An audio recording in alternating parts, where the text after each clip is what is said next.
직장에서 자유에 대한 방법론에 대해서 오랫동안 블로그와 유튜브에 연재를 했었어요. 저는 맨 처음에는 현금 흐름을 얻어 만들어서 직장을 떠나고 싶었습니다. 그게 모티브가 됐었어요. 악착같이 현금 흐름에 집중했어요. 목표했던 수치에 도달하면서 저는 그 과정에서 점점 색다른 경험을 하게 되더라고요. 그 후반부로 가면 갈수록 그렇게나 벗어나고 싶었고 절대 자유로울 수 없었던 직장이라는 공간이 점점 자유롭게 변해가더군요. 그러면서 결론적으로 제가 느낀 것은 이랬습니다. 지난 시간 직장에서 정작 자유롭지 못하게 했던 것은 사실 제가 가진 기대 때문이라는 것을 알게 되었습니다.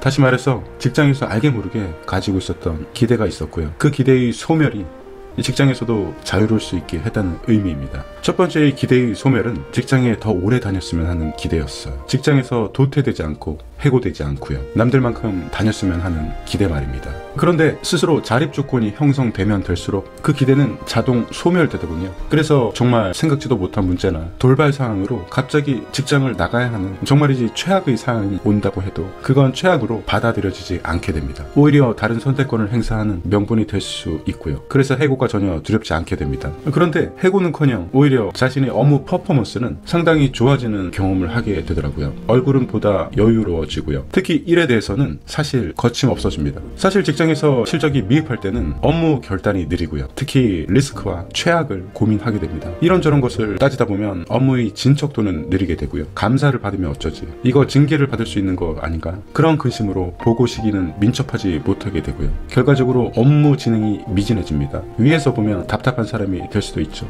그러나 거침없이 추진한다는 것은 선택권이 있는 자가 누릴 수 있는 자유인 것 같습니다. 그리고 두 번째는요, 승진에 대한 기대입니다. 이것도 점차 소멸됩니다. 이 역시 매우 핵심적인 기대의 소멸입니다. 사실 직장에서 승진에 대한 욕심이 소멸되면요, 생각보다 더 자유로워집니다. 사실 승진을 위해서 군더더기가 많은 것도 직장입니다. 회사의 핵심 부서에서 핵심적인 일을 하면서 커리어를 쌓아야 하고요. 그러면서 좋은 인맥과 평판도 쌓아야 합니다. 사실 그렇지 않으면 스스로 불안해지고요. 또 승진 경쟁자들과 미묘한 경쟁도 있습니다. 그래서 회의나 발표를 하나 하더라도 무척 유능한 사람으로 보여지려고 스스로 마음을 먹게 되고요. 그런데 승진에 대한 기대의 소멸이 있게 되면 무척 자유로워집니다. 오히려 직장에서 순수하게 업무에만 집중할 수 있게 해주죠. 그게 오히려 실질적으로 성과를 좋게 만들더라고요. 사내 정치에 휩쓸릴 필요도 없고요. 핵심 부서를 일부러 쫓아다닐 필요도 없습니다. 그래서 저도 후반부에는 비핵심 부서지만 거주지와 가까운 곳을 고집했었어요. 세 번째는 업무 실적과 인간관계에 대한 기대입니다. 직장에서 실적만큼 중요한 게 있을까요? 사실 모든 일은 실적과 연계가 되어 있으니까요. 모두 알게 모르게 실적에 집착하게 됩니다. 그런데 실적에 대한 기대를 내려놓으니까 오히려 멋진 사람이 되기도 하더라고요. 예를 들면 실적이 생길 때마다 후배 팀원이 전부 다 일을 했다고 말하고 다니는 상황 같은 거 말이죠. 인간관계도 그랬어요. 옆라인에 무척 사나운 팀장이 있었습니다. 그런데 저와 크게 관련 없는 그에게 제가 무척 잘해주면서 비위까지 맞춰주었던 이유가 있었는데요. 그 밑에 고생하는 신입 직원이 있었습니다. 신입이 매일 상사에게 시달리는 게 너무 안쓰러워 보였어요. 그래서 제가 그 선배의 비위를 맞추면서 그와 무척 친해졌고요. 그에게 신입이 매일 밤늦게까지 고생한다고 늘 말해 주었어요. 나는 저 친구 같을 때 저렇게 열심히 안 했는데 꽤 괜찮은 후배 같으니까 잘해줬으면 좋겠다고 틈만 나면 말을 했습니다. 그래서 그 사나운 사람과도 비위를 맞추면서 친한 사이가 되려고 했던 것이죠. 신입에게 맛있는 것도 사주면서 일 시키세요 라고 몇 번이나 말을 했었어요. 그래서 그 이후에 세 명이서 함께 스파게티도 몇 번 먹으러 갔습니다. 점점 그와 신입도 잘 지내게 되더라고요. 그 신입사원이 점점 밝아지는 것을 보니까 저도 한동안 기분이 무척 좋았습니다. 이처럼 직장에서 사람 관계가 정말 순수해졌어요. 어린 신입사원을 구하기 위한 관계. 그렇게 직장에서 인간관계는 그냥 정말 사람 관계로 변해갔습니다.